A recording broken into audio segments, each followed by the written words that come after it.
And the idea of this panel emerged over the summer during a conversation I had with Ambassador Vanden Bulcke, and it's really great to see it come to fruition today.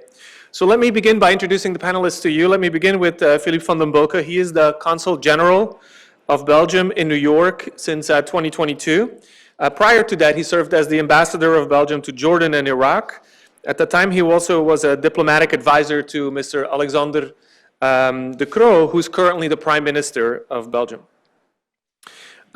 He has extensive multilateral and bilateral diplomatic experience serving at the Belgian mission to the United Nations and the EU delegation to the United Nations between 2008 and 2016 here in New York City, when he focused on political affairs. He also served at the Belgian embassy in Rabat, in Ankara, and as the deputy head of Eastern Europe Division at Ministry of Foreign Affairs. Before he was a diplomat, he practiced law at Van Baal & Balles International Law Firm. He holds an LLM from the University of London and a Master's of Law from the University of Leuven in Belgium. And like every good Belgian, Mr. Vanden Bulcke is an avid cyclist. Next up are the president and the vice president of DEME. DEME is a leading contractor in the fields of offshore energy, environmental remediation, trenching, and maritime infrastructure. DEME also engages in concession activities in offshore wind, marine infrastructure, green hydrogen, and deep-sea mining, mineral harvesting. It's a publicly listed company on the Euronext Brussels Stock Exchange. So Tijs Delaere joined DEME in 2006. He spent his entire career there after finishing his MBA. And he has worked all over the world, from Singapore, all over South and Central America, on complex maritime infrastructure projects in various activity lines of the DEME Group. He joined DEME Offshore US earlier this year as the vice president and is supporting the growing project portfolio in the United States. His colleague, Sidney Florey, joined DEME Offshore as president in April 2018 after 35 years in development and construction throughout North America. A significant part of Sidney's career was spent working on some of the most difficult and significant heavy infrastructure projects in the United States. He has developed teams and partnerships for some of the most recognizable and notable infrastructure projects on the East Coast. Sid is now working closely with DEME Offshore European colleagues, providing guidance and leadership in representing DEME Offshore US in developing logistical support in the evolving US offshore wind industry. So he focuses on developing the US supply chain, negotiations with unions on project labor agreements, port due diligence, workforce development, and framework discussions surrounding industry-related issues for construction of offshore wind farms in the United States. Then we have Roberto Friedlander, closest to me here.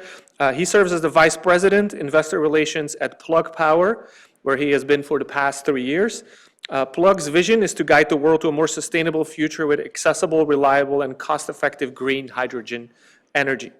As the leader of end-to-end green hydrogen economy, Plug provides services from production to storage and delivery of hydrogen to energy generation to help customers like Amazon, Walmart, and Home Depot meet their business goals and significantly reduce their carbon emissions. Prior to working at Plug Power, Roberto spent 25 years working on Wall Street, where he predominantly traded the clean tech and energy sectors, as well as managing several trading desks at firms such as Cohen and Company and Lazard Capital. He got his MBA from NYU Stern. We will not hold that against him. I did spend my first 15 years of my career at NYU Stern. And he is a 6th degree black belt in karate, so I advise our moderator not to mess with him.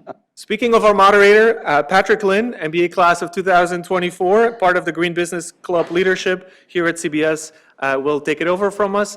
Thank you everyone for joining us. Thank you. All right, thanks so much, Professor Van Nieuwerburgh, for the great introduction.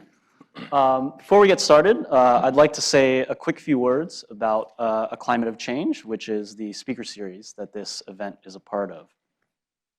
So A Climate of Change was launched last year as the flagship climate speaker series here at Columbia Business School. It was launched with the support of the Dean's Office, the Tamer Center for Social Enterprise, the Student Government Executive Board, and of course, the Green Business Club. The aims of this series are twofold. The first is to inspire more students to make climate a part of their careers. And second, to expose students to a broader range of climate ideas and perspectives than they might otherwise encounter. And we try to do this by bringing in top leaders from the worlds of policy, academia, government, NGOs, foreign service, and of course, business, to discuss topics that are potentially unconventional, but definitely interesting and important. And we hope you'll find today's conversation to be just that. Before we begin, I'd also like to acknowledge several people without whom this event would not be possible. To the Tamer Center, especially Karen Hasher, Diana Rambeau, and Hannah Slow, who have been invaluable in setting up the event and the catering and getting it publicized. A big thank you to them. Big thank you to my fellow VP Community, Mandy Mueller, for helping with check-in and food distribution, to my mic runners for the audience Q&A at the end of this event, Caroline Koff and Jack Saltzman. Professor Van Nieuwerburgh, you were actually the one who brought the idea for this event to us and introduced us to Filip, who introduced us to everyone else sitting on this panel, so thank you.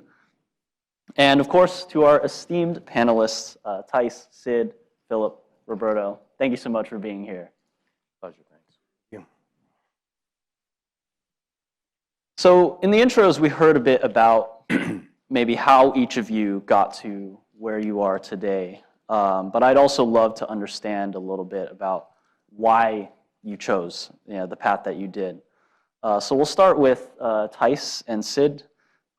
Maybe if you could start off telling us a little bit about what DEME Group does, and then dive into a little bit about why each of you chose this role, this industry, this company.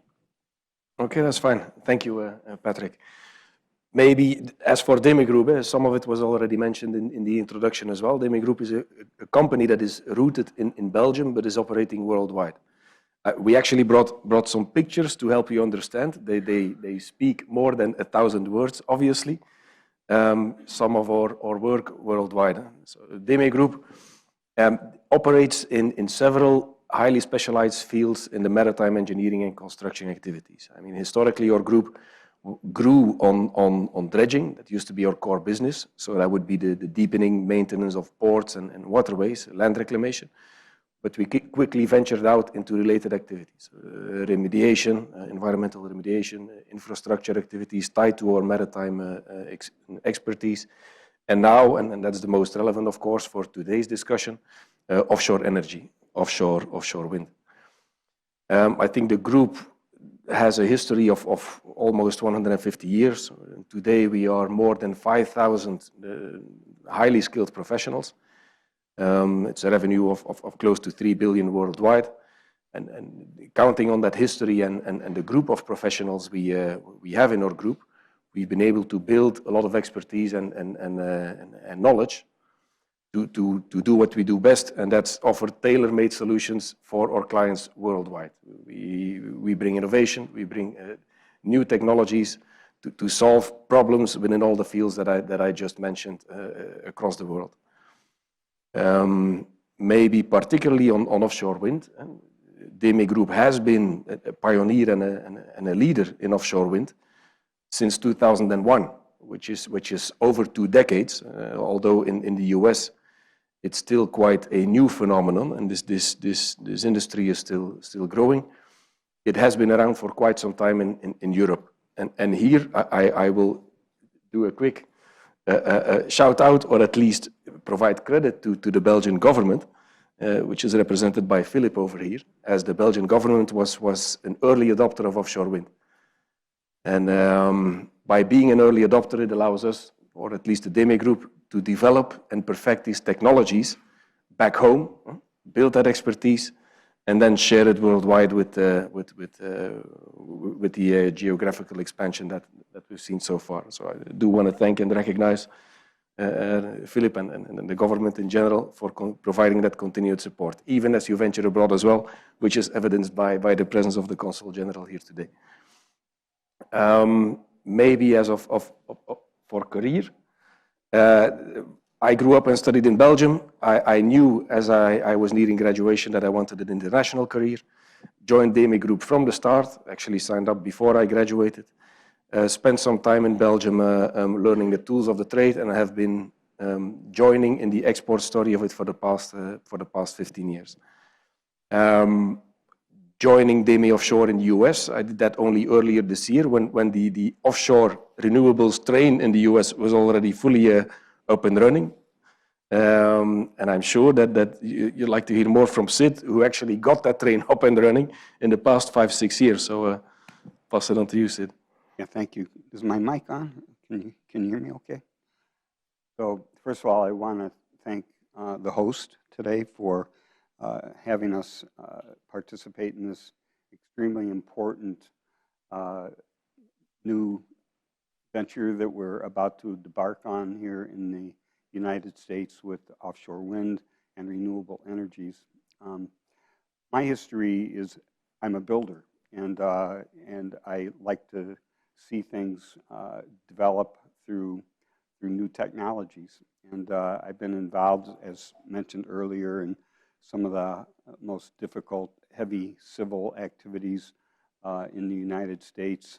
And when this opportunity became available to reach out and develop a whole new industry, there's not many opportunities that we have here in the United States to be able to say that you are on the cutting edge of a whole new technology that's developing right now. It's not like, it's almost like a whole new industrial revolution, if you will, when you think about where we've been, the transition of where we're going, and where we are today. And so from my point of view, to be able to use the words passion and stewardship along with context of renewable energy was a blessing. I was able to reinvent myself to go into something that is going to be able to sustain us for energy and green energy for the future. So when the opportunity presented itself to allow me to reinvent myself into something more important than building bridges and roads and highways, I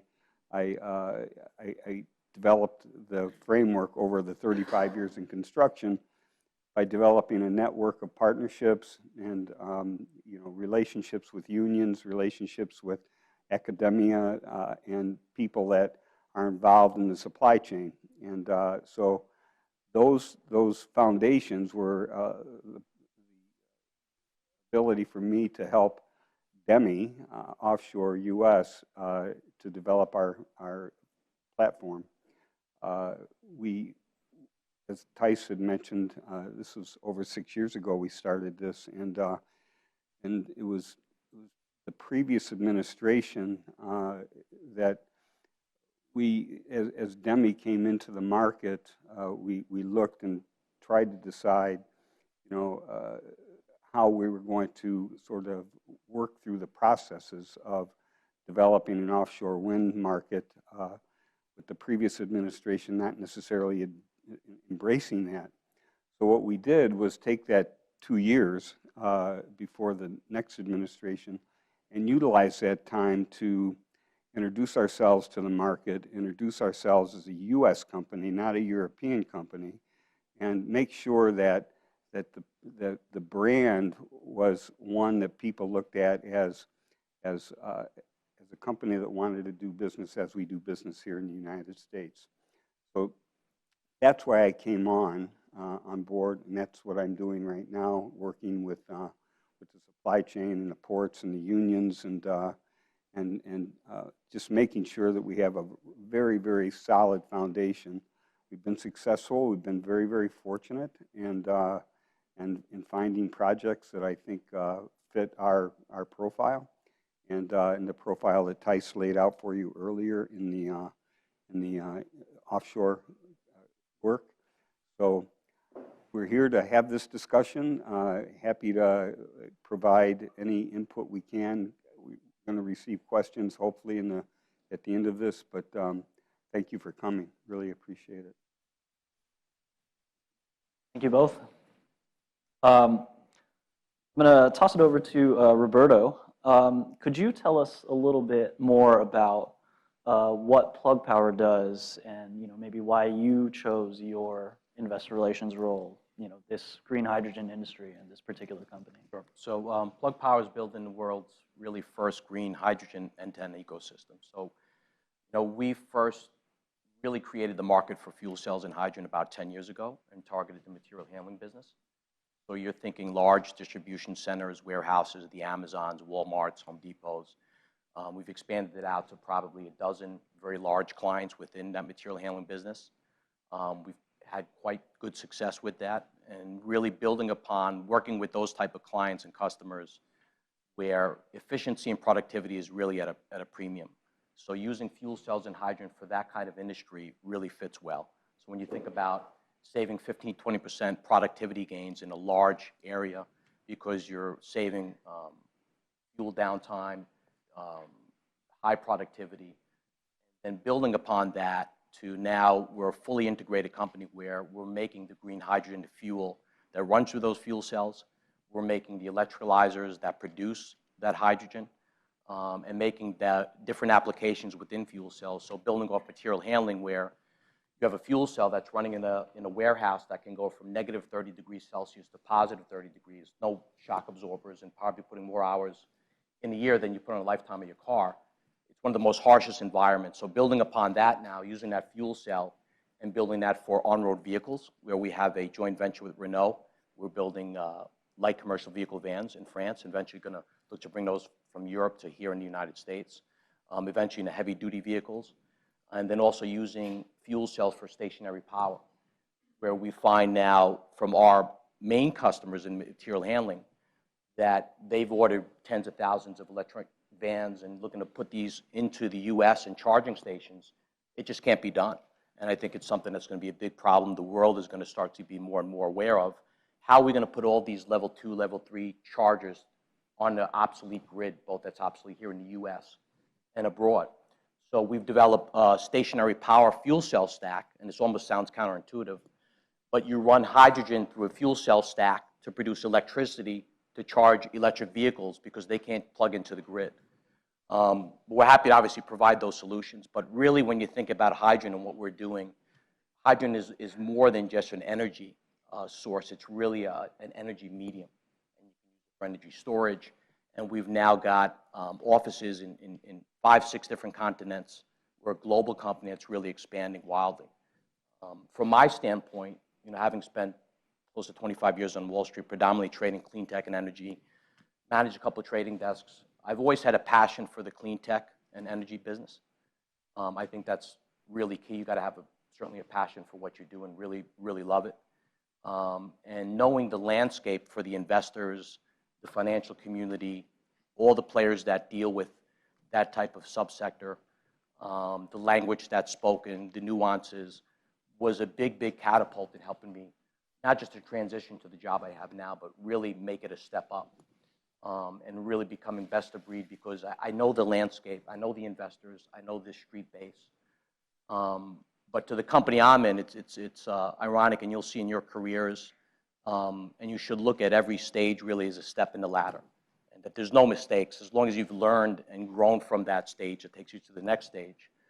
My boss today, and we were speaking earlier, our Chief Strategy Officer, Sanjay Shrestha. So we worked together back at Lazard in 2007. We both went over there just before the financial crisis, which was kind of ironic, and Lazard had some of the best. Obviously, it was very big in the news with advising a lot of the financial firms that were going under, and Lehman and the Bear Stearns. And so we became close colleagues. He actually was the research analyst, top IR ranked in clean tech. I traded the sector. We worked very closely. We always wanted to work together again in the clean tech, whether it be running an energy fund or in some sort of way. And I circled back, and he joined Plug Power, I guess, in 2018. I joined in the end of 2019, early 20. And so now I work directly with Sanjay and working not only heading investor relations, I now head our ESG reporting. I was happy to lead the team. We wrote our first ESG report in 2020. we're looking to eventually have our Scope 3 emissions out in the next following year. And then that in itself is a big journey, as I'm sure many of you know, sustainability and ESG. But how that ties in with a renewable energy company, because they're intertwined. You can have a great business model as a sustainability company and be a top ESG company in the ratings as well. Because if you think about a circular economy, you're being a disruptor, and that's what we're really doing. If you think about, we're transitioning from oil and gas, and it is a paradigm shift, into something else.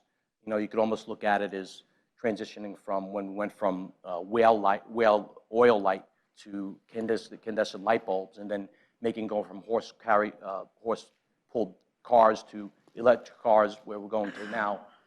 You know, it's a journey, and so it's a constant progression through that. But tying that in is one. But for me, it's very rewarding when the same investors I may be spoken with 20, 25 years ago, who may be junior analysts or running a small fund, nowadays some very, very large pension funds or what have you, bringing them to where we're going to, maybe showing them our gigafactory in Rochester or our green hydrogen plant in Georgia, and that it's tangible what we're doing. You can touch it and see it, and there's a benefit, not just for our generation, but for the generations that come, because the time is now. We can't, I think many in this room would agree that you cannot wait any longer, and we're probably past due. And so implementing what's been the most powerful policy tailwinds for any sector historically ever, both in the US and Europe, translating that to executing on this transition. And as Europe learned, you know, national security is tied with energy dependence. This transition needs to promote, obviously, economic growth and job security. But at the end, it's going to be for our future generations, and the time's now. So happy to be here, and pleasure to be here with you all. Thanks so much, Roberto. And finally, Filip, as Consul General of Belgium and New York, you are, I believe, the top-ranking consulate official in not just New York, but a huge swath of the country that spans the Northeast, Midwest, Upper Plains, and even Texas. And you know, one of the top diplomats in the entire United States, second, you know, maybe to the ambassador. You know, what are some of your duties and responsibilities as Consul General, and why did you decide to pursue this career path of foreign service? Thank you very much. I hope you can hear me with the mic here.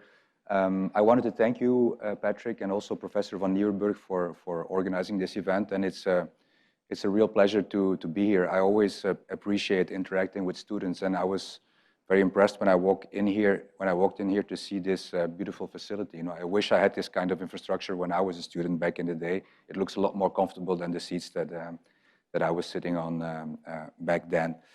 I've been a diplomat for about 22 years now. I was trained as a lawyer. I worked as a lawyer for a bit, but I really wanted to contribute something to public service and to make a modest contribution to make the world a better place.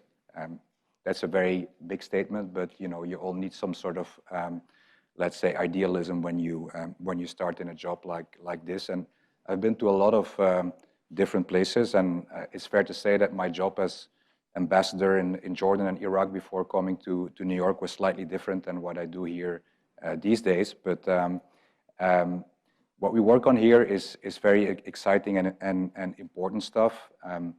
We, you know, as a general statement, we promote Belgian interests in the U.S. and we enhance Belgium-U.S. cooperation within the context of the European Union. That is a very important framework for us. But one of the important topics that we're currently working on is obviously the energy transition. And for me personally, it's one of the most exciting areas that I've ever been involved with. There are a lot of other things that we are doing here. It's a lot of economic diplomacy in my case, from where I'm sitting. Our embassy in DC is doing most of the interaction with the federal government in DC. But so we act on the levels of the states and the cities, and we engage with officials and with companies. So what we are trying to do is identify concrete opportunities for our businesses here and for U.S. business in Belgium, and we structure that on a number of key areas. The energy transition is obviously one of them. You have critical technologies, the whole biopharma cluster. There's a number of areas that we're very involved in and where we can make a difference as diplomacy. But on the energy transition, so many things are happening on both sides of the Atlantic in recent years. We obviously have ambitious climate targets to meet in Europe with our European Green Deal. And a lot of exciting things have changed in the US as well with the new regulatory framework. Up until a few years ago, from a European perspective, we didn't really consider the US as an important partner for the energy transition, but that has completely changed now. And we have opportunities not just for our companies here like DEME in offshore wind, but in other areas as well. But offshore wind is typically one of the areas that, as Tijs mentioned, that we've been involved in and we've invested in for decades in Belgium. It has also something to do with the fact that we are a small country, a densely populated country, and there is not a lot of space to put, any kind of energy producing facility on land. So environmental concerns were lesser when we started doing this, but obviously the fact that we already did it made it easier to factor that into the whole transition. And companies like DEME and some others from Belgium have really developed an expertise that is quite unique in the world. And that is why when this area became, this market opened in the US, as Sid has described, that companies like DEME were able to bring that expertise and bring it to a market that is, we have to admit, is rather protectionist, but there are ways to work around certain types of legislation when you have the right expertise to offer that the industry in this country is asking for. Next to offshore wind, there's a bunch of other areas that we really invest in cooperating with the US. For example, next week we have a visit of our Prime Minister with a large business delegation to Texas, Houston in particular. Well, we'll have conversations about a green energy partnership, a future import-export coalition for renewable and low carbon molecules. The production of hydrogen and other molecules in the US is with the financial incentives that are coming will significantly increase. And we, as Belgium in the center of Europe, we are an energy hub. We currently are already an energy hub for LNG, and there is a lot of storage capacity, and there are pipelines to neighboring countries, Germany in particular, which is a very large off-taker. And what we are currently doing for traditional energy, we are also already converting our infrastructure to be able to do it for renewable energy. And that's where companies like Plug Power, for example, come in and are working on investments in the industrial tissue around the port of Antwerp in Belgium. But that's what we bring to the US, for example, to be that energy hub. If and when the US becomes an exporter of low carbon and renewable energy like it currently is for LNG, we'll be offering an interesting market and a win-win type cooperation to work on. So those are some of the issues specifically focused on the green transition that we are working on. Thanks so much, Filip. So bringing it back around to Tijs and Sid. So you mentioned that DEME Group is a company with Belgian roots. Obviously, the offshore wind industry got started much earlier in Europe than it did here in the United States. I'd love to ask a little bit about sort of the driving factors behind DEME Group's establishment of a U.S. offshore business. Firstly, how did this geographic expansion fit into DEME Group's overall strategy, and what opportunities did you see here in the U.S. that were, potentially unique? What characteristics of the market, regulatory frameworks, other sort of characteristics that you saw that made it attractive to establish a U.S. offshore business? Yeah, thanks, Tijs. I think that, when First of all, I really appreciate the words that you had mentioned. You know, we as DEME have the unique ability to look at certain markets and understand that the resources that we have by way of our fleet of vessels and auxiliary vessels bring a lot of value to an area such as offshore renewable energy. And so when DEME started looking at where they could deploy these assets, the one market that was sort of beginning to emerge, even though there were risks associated with it, was the U.S. And they looked at it hard, and they said, okay, let's see what the U.S. market has to hold. And again, I mentioned earlier that, you know, the timing of this whole thing was rather critical in a way. I mean, when the management of DEME decided to take that leap of faith and come to the United States to begin developing a market that had yet to exist, they'd done it. They have done this in Belgium, they have done it in Europe, and they knew what the price of entry was going to be to develop this market.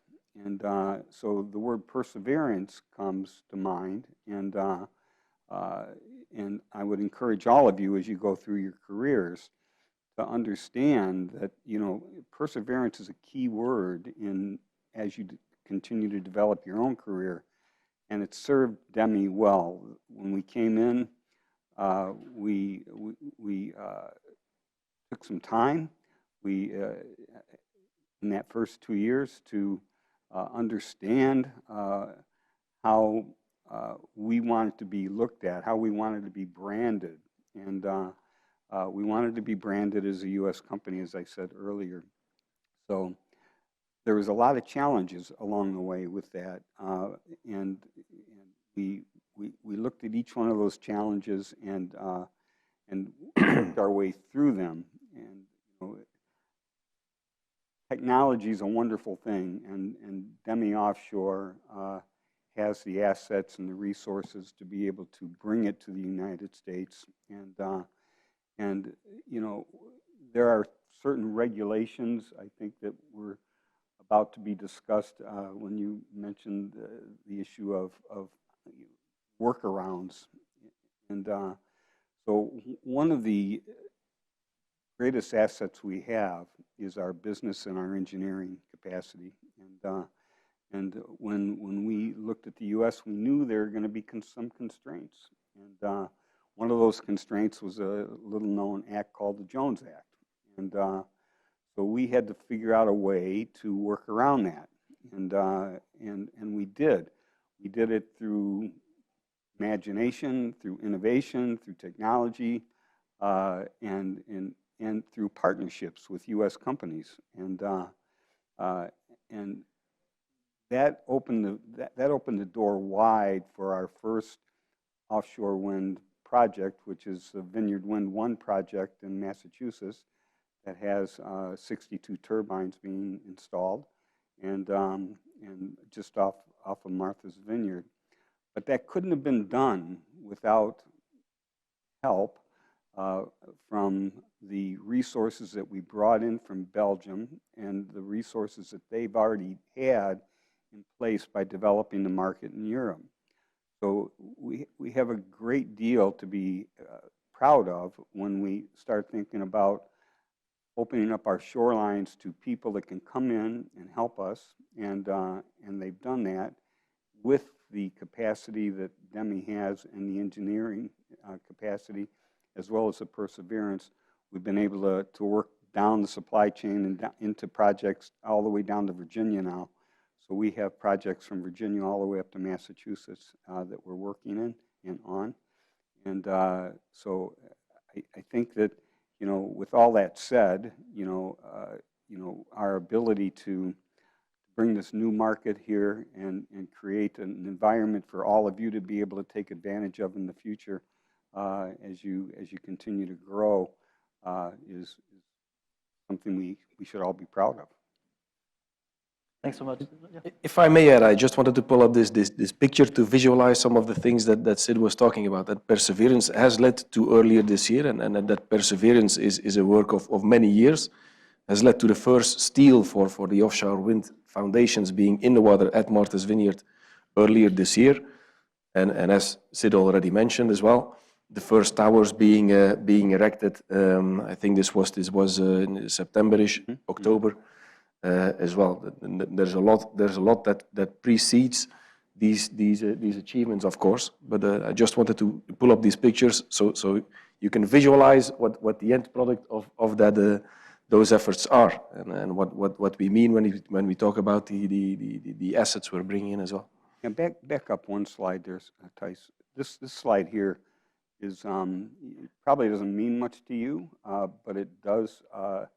It's a revolutionary sort of an approach towards building an offshore wind farm in the United States. What you see here in front of you is a picture of a whole complete generating nacelle set with blades being pulled out of New Bedford in Massachusetts out to our offshore wind farm. And what makes this a critical piece of information is that this technology was completely developed by and with DEME from our people in Belgium to work around this Jones Act, which means we couldn't bring our vessels into port. We have to keep our vessels out in the ocean, and we have to transport product to the vessels using U.S. flag vessels. So all of these vessels that you see in front of you is a barge, it's U.S. barge, the tugs are U.S. tugs. So we couldn't have built this wind farm without this technology. And this is motion compensation. So if you can imagine being out in the ocean with the waves moving back and forth and having these towers sit up there 300 feet, you need to be able to control that. And our engineers found a way to do that, and through motion compensation.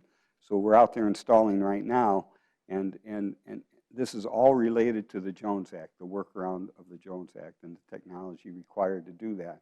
And that's engineering. That's something we didn't have here in the United States to be able to do this. Thanks so much, Sid and Tijs. Throwing it over to Roberto again. So you mentioned Plug Power has really started in the U.S. here. You guys have built a bunch of facilities here to not only produce green hydrogen, but also to manufacture electrolyzers and all the other components that go around this sort of green hydrogen ecosystem.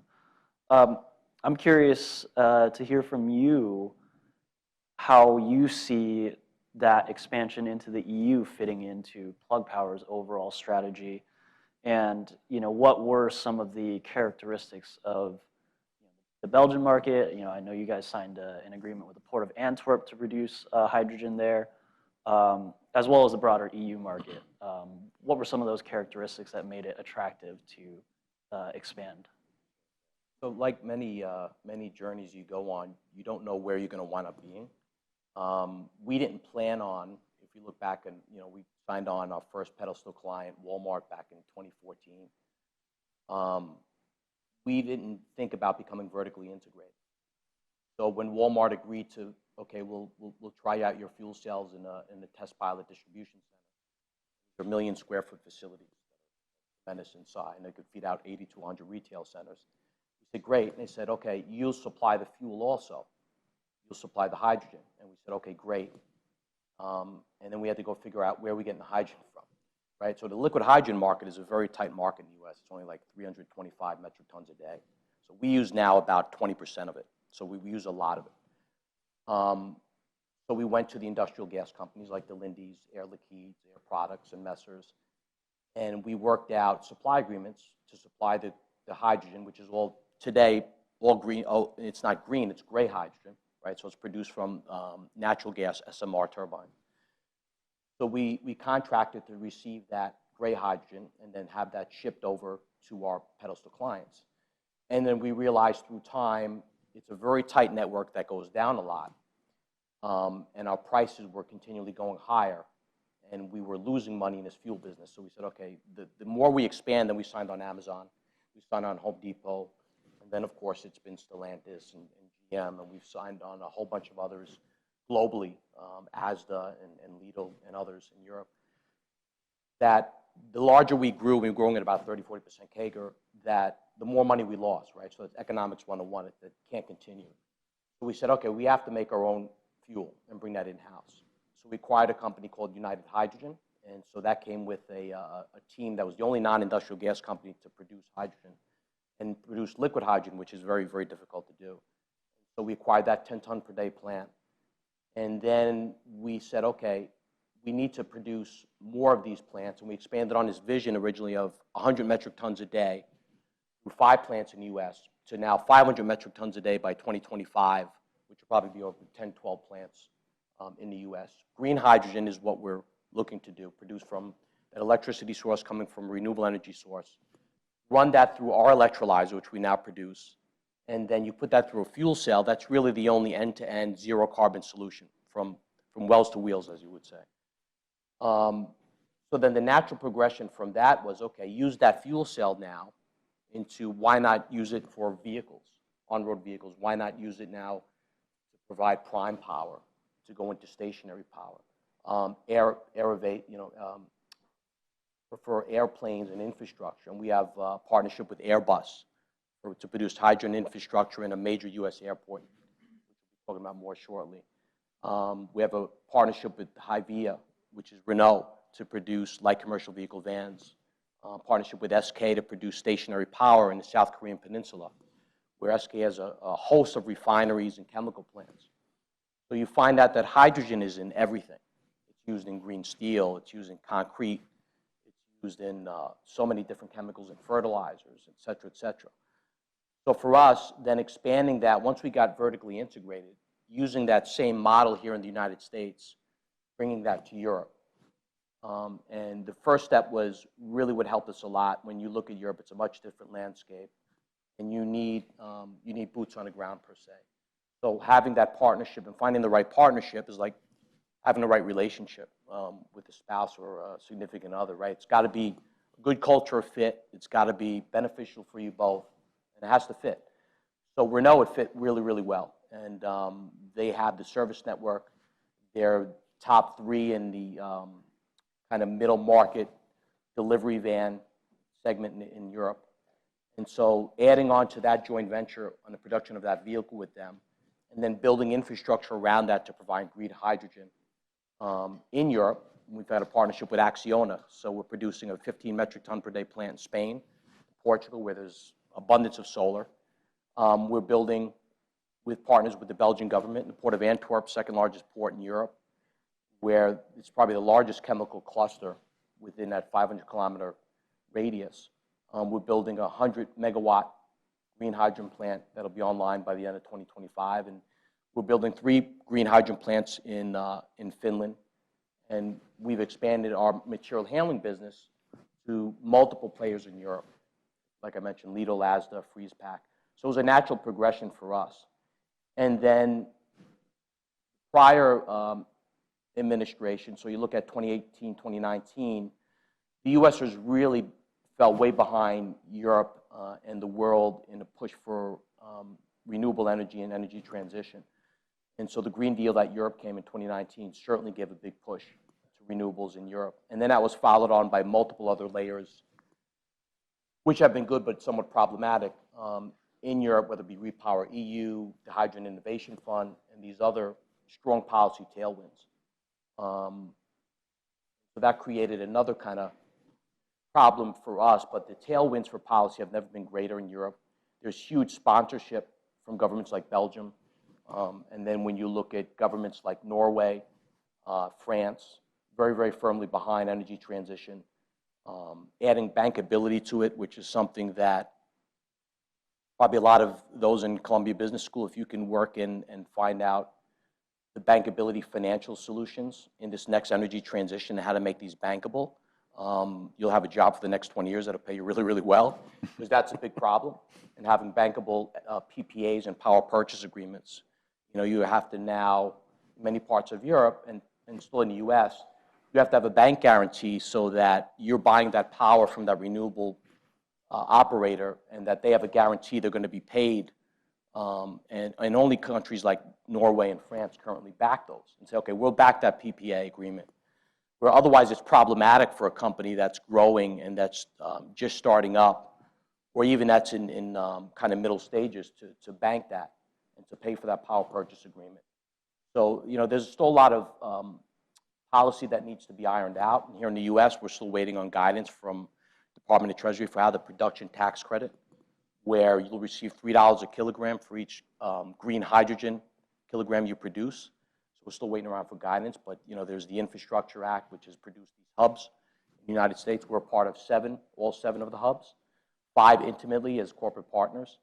So for us, going to Europe was a seamless transition, but finding the right partner was crucial for us. And then in Asia with SK as well.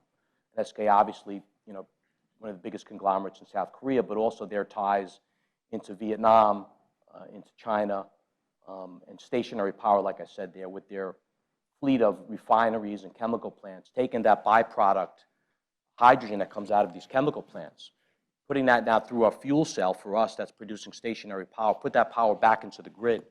All of a sudden, hydrogen becomes that medium providing energy, its flexibility. When the grid goes down, you have hydrogen in storage, you put that back into the grid and you're producing electricity, right? If you think about a fuel cell and an electrolyzer, they're just one of the same running in reverse, right? You take a fuel cell, give it electricity, water, you're making the fuel, you're running electricity. You take the electrolyzer and you run it through with an electric, hopefully coming from a renewable source, and then you can make that hydrogen. And so you're just really doing one in the reverse, and eventually having that in the field where it could do that optimally. But for us, it was the next rational progression for us. I think when I started Plug Power, we had 800 employees. We now have 4,000 over 5 continents, and we've grown significantly. And the tailwinds have never been stronger. And so really 2024, 2025 and beyond is really going to be really key to get this energy transition moving, so it's really can be something that's going to be firmly planted.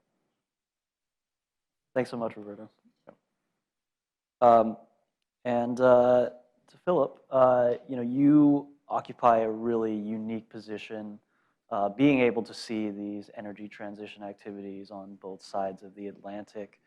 I'd love to ask you sort of what further opportunities you see for cross-continent collaboration between the US and EU, the US and Belgium, more broadly on climate tech and climate solutions. Thank you. Well, we've heard from several speakers here that there are several things that are still in flux in the regulatory environment. So providing clarity there is important. On the European side, we try to do this by rolling out the Green Deal and everything that it entails. You've already referred to programs like Repower EU. There is a whole industrial plan that is linked to the Green Deal. Predictability of the regulatory environment is an important aspect of it. And also access to financing. Access to financing is extremely important. I mean, at the European level, you can provide a certain guidance and a certain extent of support, but many of the tools are in the hands of the member states in Europe when it comes to, you've referred to individual countries, so but what the European Commission can do is sort of provide some flexibility, for example, in the rules around state aid, that when it comes to investing in clean tech, that there is a little bit more leeway for countries to provide support.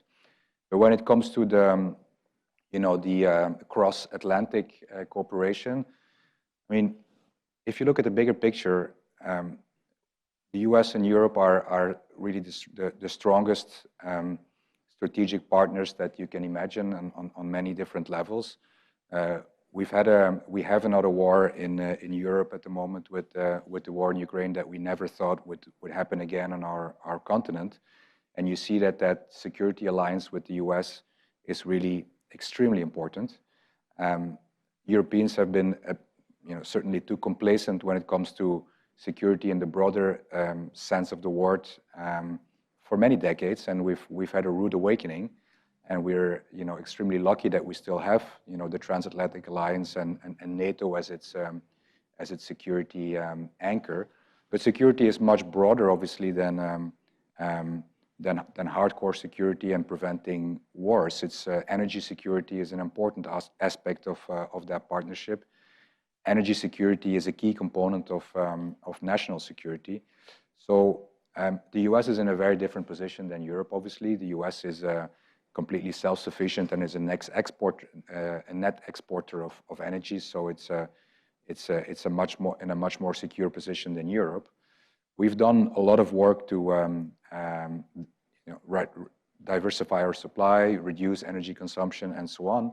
And in terms of diversification, the US has become an extremely important provider of traditional energy, LNG at the moment. But as I said before, we want to make that partnership work in terms of low carbon and renewable molecules in the future, and hydrogen will be an important component of that. Obviously, it's a complicated undertaking. First of all, the production needs to go up in a profitable way on the US side. We will do some of our own production in Europe, but you have also the link to that, the whole decarbonization of the maritime business, for example. Very important component, because you can produce a lot of green hydrogen, but if you're going to transport it be it in ammonia form or otherwise on a vessel that is producing a lot of CO2, that's not the way of the future. So we're talking about pilot projects on green shipping corridors linked to import-export coalitions around green molecules. So there's a lot of big pieces of work in play. When it comes to other components of let's say, the green transition and cooperation between the US and Europe, yes, there are certain problems. I mean, you've all followed the discussions, I'm sure, around electric vehicles and the Inflation Reduction Act. Inflation Reduction Act, first of all, we have to recognize it is a good thing for the world that the US is becoming a leader in climate transition. The reaction in Europe, in my personal opinion, has been a bit too defensive in the beginning. There was a lot of surprise at how fast it was being implemented. And a big part of the concern was around electric vehicles, because a lot of electric vehicles in the US get imported from Europe, and the fear was that there would be a huge relocalization of production of electric vehicles from Europe to the US. Now that fear has proven to be wrong. The Inflation Reduction Act has increased the demand for electric vehicles in the US, but the demand was already going up before that legislation came in force. And it's true that there is a number of, there is a credit of, $7,500 provided for the purchase of an electric vehicle produced in North America with certain other conditions. But there is a loophole in the Inflation Reduction Act that allows for leased vehicles to be imported, or imported leased vehicles to benefit from the same tax credit or purchase incentive. So when you look at the import of European-made electric vehicles in the US, it has increased as much since the implementation of or even more since the implementation of the Inflation Reduction Act than before. Now, we don't know how things are going to evolve in the future. There is a lot of delicate negotiations going on, for example, on a critical minerals agreement between Europe and the US. It's a project that was announced by President Biden and Commission President Von der Leyen in March of this year, I believe. And the purpose of that agreement is to consider, under the application of the Inflation Reduction Act, to consider components, critical materials coming from Europe as if they were made in the US or free trade partners of the US. Very important, obviously, for the production of batteries for EVs and such things. So a lot of things are in flux, but I think the overall evolution is positive. The US and Europe need each other. The motivation is different from both sides of the Atlantic, but we definitely need each other, and we can only reinforce each other as strategic partners in a crucial field like energy and energy security, and meeting our ambitious climate goals in the energy transition. Thanks so much for that, Philip. So bringing it back to Tijs and Sid, I'd like to address one of the elephants in the room when it comes to U.S. offshore wind. Obviously, it's been a bit of a rough year with a couple project cancellations, write-downs from the major developers, supply chain issues, what have you. I'd love to hear a little bit about how that's been affecting your business. If you could talk about maybe other challenges that you encountered. You mentioned the Jones Act, but if there were other challenges that you encountered establishing a U.S. offshore business, and maybe speak a bit about where you see the industry going from here. Well, I think some of the things that were mentioned by Philip earlier is energy security, right?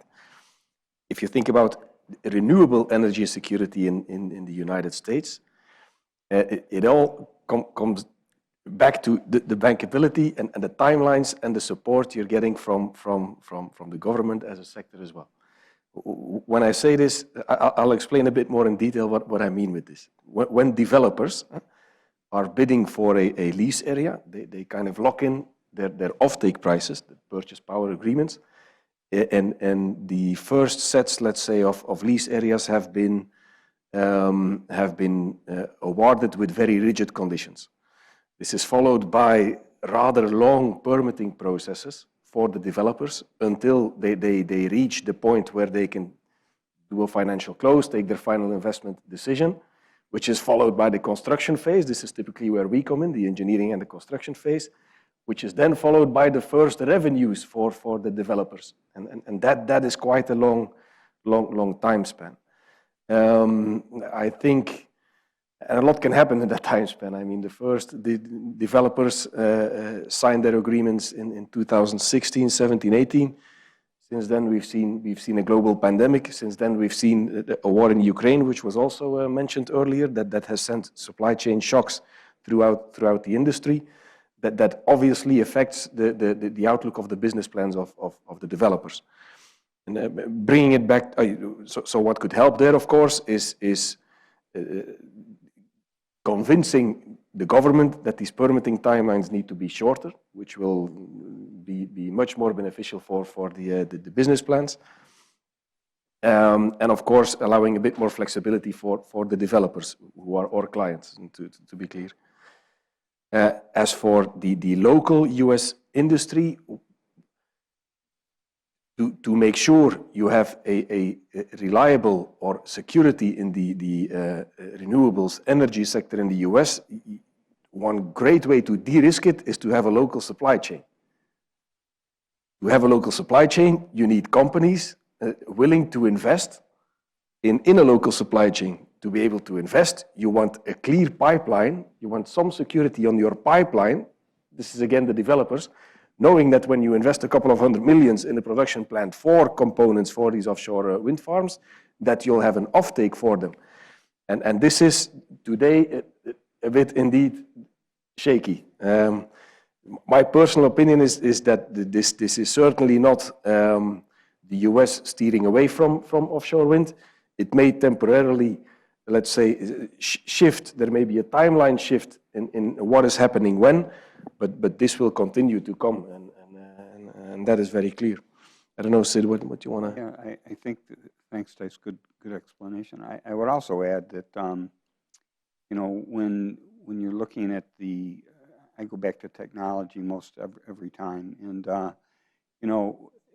these times that we're living in right now, we've seen the technology evolve on these nacelles and these wind turbines that as technology evolves, it's going to bring down the levelized cost of energy.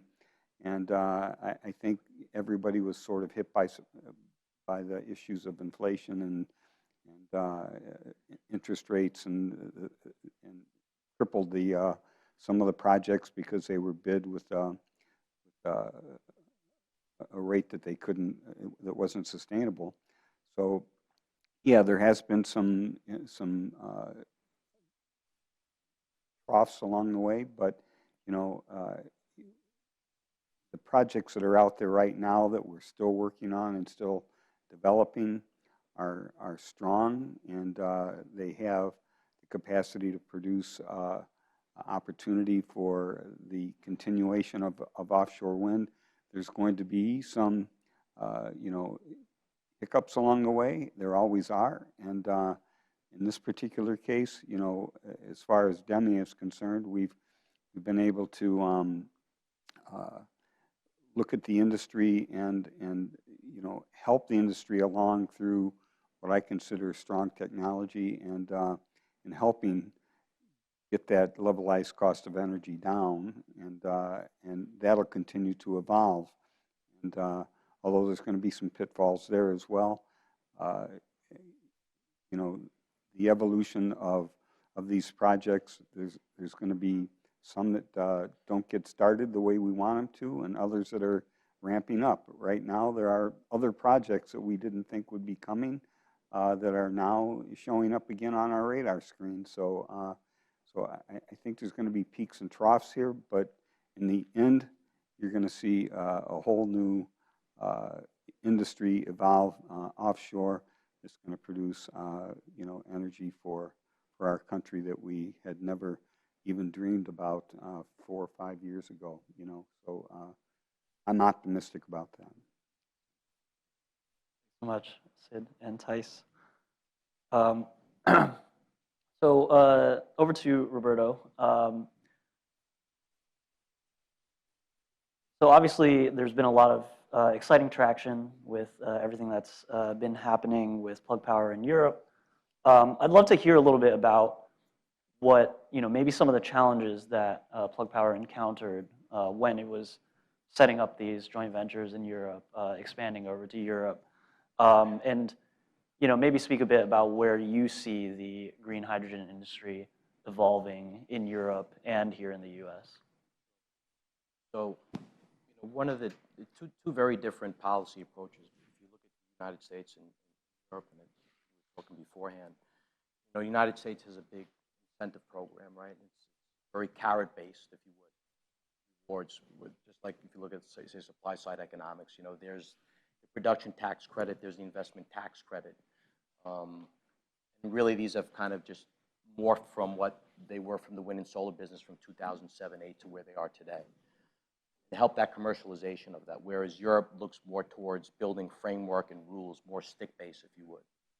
So the issue with Europe, there are great policy incentives, but there's continually updating what were prior frameworks on top of overlaying new policies on top of that.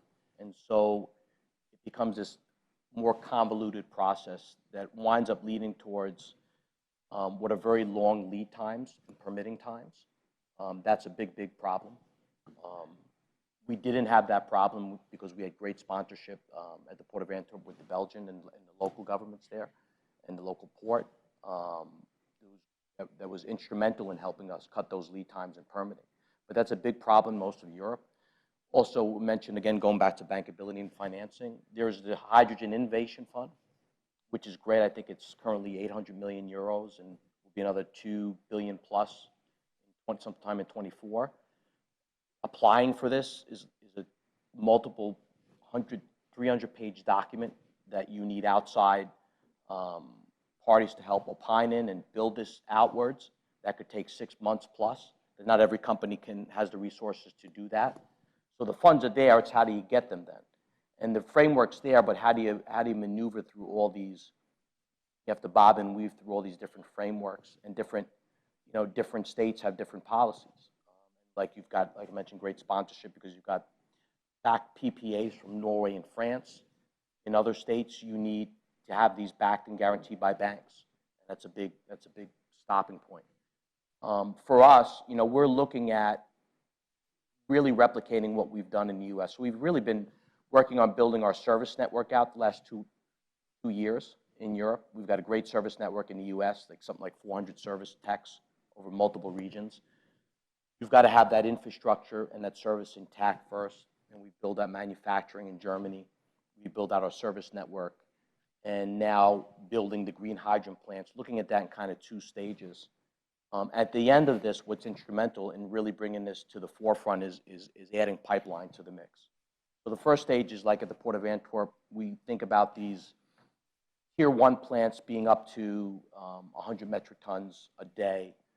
In Europe and elsewhere, looking at it on an annual basis, call it 100 megawatt production plants to produce the hydrogen, and being in close proximity to the renewable energy source and within 500 kilometers of where the demand for that fuel is, right? Because if you look at it, it still makes sense for now, the way we do it every day in the US and in Europe that we do today as well. You're delivering by liquid hydrogen all over the road, right? So if you think about delivering liquid hydrogen, you're cooling that down to something like 40 Kelvin, and then delivering that liquefied hydrogen, you can do it comfortably within about 500 kilometers. Outside, it becomes uneconomical. You wind up having to, because of different restrictions, change over driving teams and change over trucks and things of that nature. So then you look at what would be then Tier 2 plants. You start thinking about gigawatt-sized plants that are several hundred metric tons a day. Those being in close proximity to the real large renewable energy source in Europe. And then you're thinking North Sea, you're thinking offshore wind by Finland, Norway, Iceland, and then having distribution lines taking that electron from the renewable into the heart of Europe, where the demand is, where a lot of it is in areas like Germany, and being able to produce and deliver the hydrogen there, but you're going to need pipeline. And that's going to take a couple of years. We look at the hydrogen hubs in the US, and it's allocated $10 billion. It sounds like a lot. It almost would have been better off saying, we'll make a east to west pipeline for hydrogen, and it's an open access pipeline for everyone. May have done actually more good than the hubs, but nonetheless, you've got players like Snam in Europe that have, I think, 4 or 5 very large pipelines, one of which is going to dedicate to hydrogen. In the US, there are already hydrogen pipelines, but they're not open access. They're delivering from a gray hydrogen producer to a dedicated refinery, or piping it to a dedicated chemical producer. And that's direct from the producer to that end user, and no one else can access that. And there's large pipelines in Texas, in California, and even in New York, along the East Coast. So making pipelines that are open access, that can not only just deliver blended hydrogen, which they believe you could probably blend up to 20% in the existing pipelines, but then making pipelines that are 100% hydrogen that can be, then they can be laid adjacent to the existing pipelines or within the pipeline, so you don't need new permitting to go with that. But having open access pipelines, then that brings all of a sudden, now you're replacing diesel, now you're replacing commercial oil and gas carbon-based fuels. To do that on a widespread basis for transportation, which if you really want to decarbonize, you have to, transportation is a third of that mix, right? So you can't address decarbonization and sustainability without looking at the transportation mix. And for that, you need pipeline. Because you can't, if you think about going beyond 100 megawatt, 200 megawatt hydrogen plant, you can't have hundreds of liquid hydrogen trucks running in and out there every day. It's just not feasible. You have to have pipeline involved. And so that's a second stage of our plants in Europe. But really replicating what we've got here in the US, getting that firmly intact in Europe, and then in Asia, standby stationary power is a huge opportunity for us with our partners SK in South Korea. But electrolyzers, for us, mass producing, we're the first to really be able to scale our electrolyzers. So there's a lot of aspirations, and for Europe to meet some of their targets of producing 10 million metric tons of green hydrogen, then importing another 10 million, need something like 100 gigawatts of electrolyzer by like 2030 or sooner. So we're the only ones currently producing scale producing 100 megawatts of electrolyzer monthly out of our Rochester facility. So bringing that scale so we can mass produce electrolyzer, get that electrolyzer out globally. So all of these large projects that are going or through or about to go FID. And then that electrolyzer, being able to bring down that cost, that brings down the cost of the hydrogen molecule, that brings down the levelized cost of energy, and you'll see that continue to fall down, just like when you've seen prices from solar, wind drop 50, 60% from their prices in 2005, 6, 7 to where they are today. Because the government incentivized, became commercial bankability, and then cost curve dropped, and now you have that localized cost of energy where you can be in parity with carbon fuels. That's where we've got to get to. Thanks so much for that, Roberto. And finally, to Filip. So, we heard a little bit about some of the challenges that these businesses have faced expanding internationally. I'd love to hear you speak about some of the ways that you and other consulate officials are able to help companies overcome some of these challenges, and also, where are U.S.-EU trade relations on climate headed in the future? You spoke a little bit about some of the ripple effects of the passage of the IRA, and maybe a European response to that. We'd just love to hear your thoughts on where you see that going. Great. Thank you. Well, in terms of what we can do as diplomats to help our businesses overcoming challenges, it's really a very wide range of issues. Like they can be consular. I'm thinking, for example, of like for offshore wind companies like DEME. They come with crews of many different nationalities into U.S. territorial waters. It implies a host of visa applications from different parts of the world. We are not responsible obviously for access to the U.S. That's the U.S. authorities, but we can provide some advice on how to best go about it, how to structure these kinds of applications or who to talk to. But in terms of business obstacles, it also really depends. We have sort of a division of labor that everything that relates to really regulatory issues, that's our embassy in DC, that's dealing with directly with with the federal government, with Congress, and so on. What we do, it really depends on the opportunity. Like for example, making introductions at the appropriate level with state or local authorities, setting up or stimulating partnerships like we're doing now with some of the hydrogen hubs on partnerships on import-export coalitions. Obviously, it's the companies themselves that do it, but we facilitate a lot. We bring people together.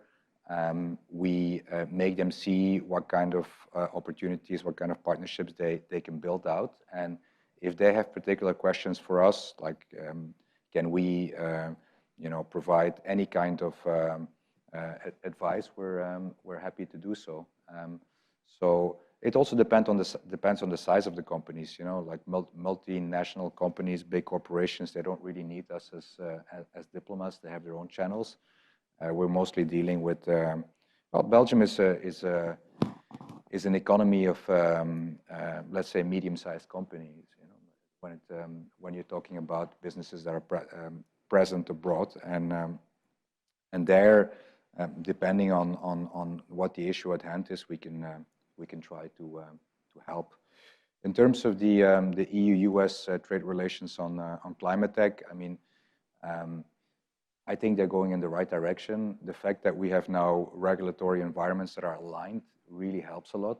Before, there wasn't really such an intense climate dialogue between the EU and the US. Now we're working towards the same goal. And yes, the obstacles and regulatory environments are still different. Not so much in terms of the goals that we're trying to achieve that are ambitious on both sides, but in terms of how we protect our own markets. That's a reality. Protectionism is part of doing business, and you have to find ways to deal with that. I believe that if we can reach a critical minerals agreement between the US and Europe, and negotiations are ongoing, that will be a big step forward. Yeah, there's other things that we can do, but the general tendency is positive. And I also believe that there's a lot of talk about, if there will be a different US administration after the presidential election next year. Yes, there may be some different accents, but I don't think that this train can be stopped anymore. There's so many important investments in so many different states in the US, many of whom are controlled by Republicans. So I don't think the bulk of what is being rolled out now will be rolled back. Perhaps there will be some things on electric vehicles, for example, because that seems to be a very ideological discussion at the moment in the US. But on the broader evolution, I think this train will keep rolling. Awesome. That was the last question from me. Let's give our wonderful panelists a round of applause.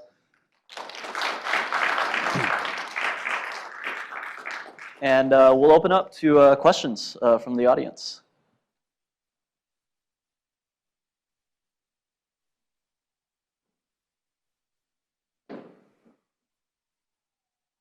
Don't be shy now.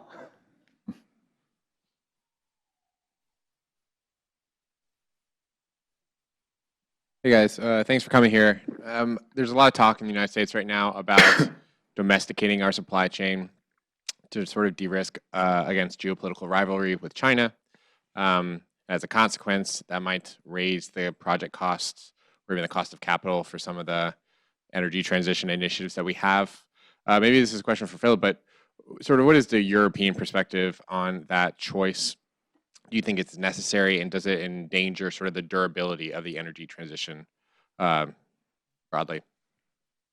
That's a good question, and thank you for that. I mean, obviously, when it comes to engagement with China, the US and Europe don't have exactly the same position, but the de-risking is definitely happening in Europe as well. But the economic entanglement of Europe with China was already a lot deeper for Europe than it was for the US. Will it make certain climate technologies more expensive? Probably yes, but in the short term, that may not be such a problem as long as the support, the public support keeps flowing.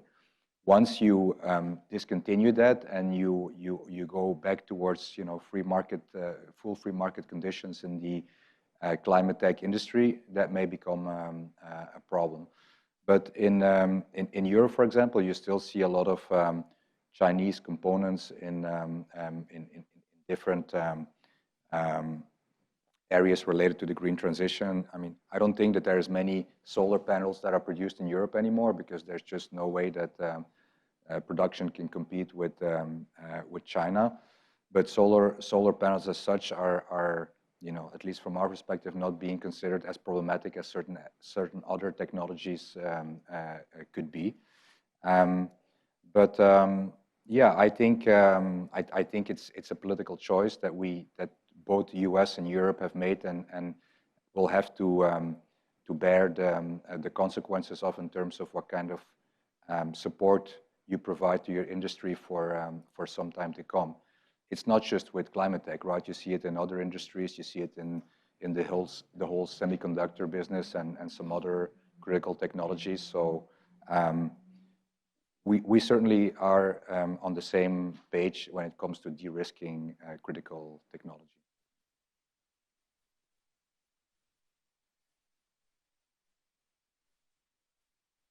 I would actually just add on to that.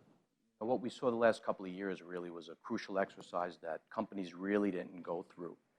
No one thought about diversifying supply chain. They didn't have to. No one thought about where is our predominant energy source coming from because they didn't have to think about it. After the pandemic, companies, and including ours, had to say, okay, this piece of equipment, whether it be a lithium-ion battery or whatever widget you want to call it, where do we diversify that? Where's that supply coming from? And is it from multiple geographies? Is it from one specific country? Is it from one specific supplier? and what's the risk there to that supply chain. You know, there never really was, or there wasn't in a while, a deep down dive into that. So companies didn't have to be concerned about that. And all of a sudden you realize, hey, the same chips that goes in a car to keep distance from another car in the cruise control is in 9 different brand cars, and they all come from the same place in China. And so that's now a 9-month backlog. And then after, obviously, the Ukraine invasion, so all of a sudden, well, there's a 30, 40, 50% dependency on Russian natural gas, which was never thought about before. And it's like, well, why didn't anyone ever look at that? It's because no one looks at these things until you're forced to. So I think it was a good exercise that companies had to, and it's now brought it to the forefront. Investors ask these things all the time. It's, you know, how exposed are you to China's supply chain, or how diversified are you in whether it's precious metals, right? And precious metals, you know, are a big part right now of electrolyzer and fuel cells, right? And platinum and iridium, black iridium, which has gone up, and it's $5,000 a troy ounce. So, you know, how solid are those supply chains with your precious items, and how diversified are they? I mean, it's a real question that, you know, folks need to be looking at and asking, because, you know, all of a sudden there's a certain situation in one particular country, and now you're out of business, or you can't provide that product for multiple months. And again, companies didn't really look at it as deeply before, because I think as a country, my personal opinion, we've gotten so far astray from where post-World War II, 50% of the world's goods were manufactured here in the United States. So now it's